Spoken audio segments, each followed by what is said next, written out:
Janke, hierdie is 'n besluit wat jy self geneem het. Niemand het jou geforseer nie. Dit is wat jy die Bybel uit verstaan het, wat Bybels is, wat God wil hê.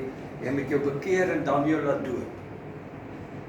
En jy voel, vandag is vandag. Jy's gereed vir dit en jy gaan dit doen. Pragtig, prys die Here. Kom staan vir my hierdie kant so. Dan sak jy af. Ek gaan ook probeer. So, hou my arm vas hier. Hou my hande so. Nee, sommer lekker. Ja, so vir my stoei. Ja, Janke, vandag doop ek jou soos wat jy besluit. Jy doen net een keer met water drink en dan los opkom. Kyk. Janke, ek doop jou in die naam van die Vader, Seun en Heilige Gees. Maak jou oop.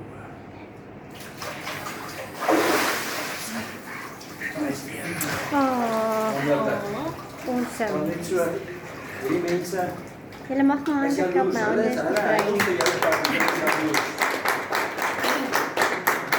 Sê ek het hulle, ek sê nie vir mens. Halleluja, prys hom. Prys hom. Sê jy so wat om te doen. Jy kan maar gaan terug gaan trek. Weet jy? Hierdie was 'n besluit.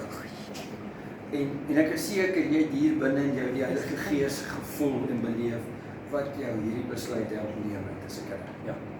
It's not about that. En jy wil vandag vir hulle demonstreer. Jy's 'n wedergebore kind van God. Jy's nuut gebore.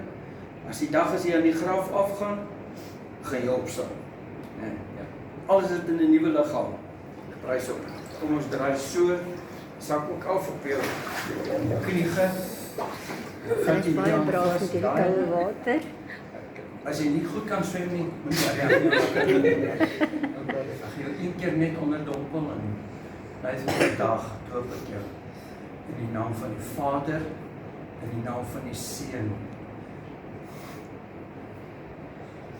die Heilige Gees. Wat doen?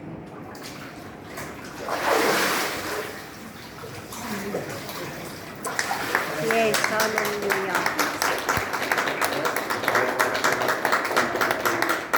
Sê vir hierdie boggers. Ek's 'n nuwe mens. Ek's 'n nuwe mens. Halleluja. Awesome. Baie goed.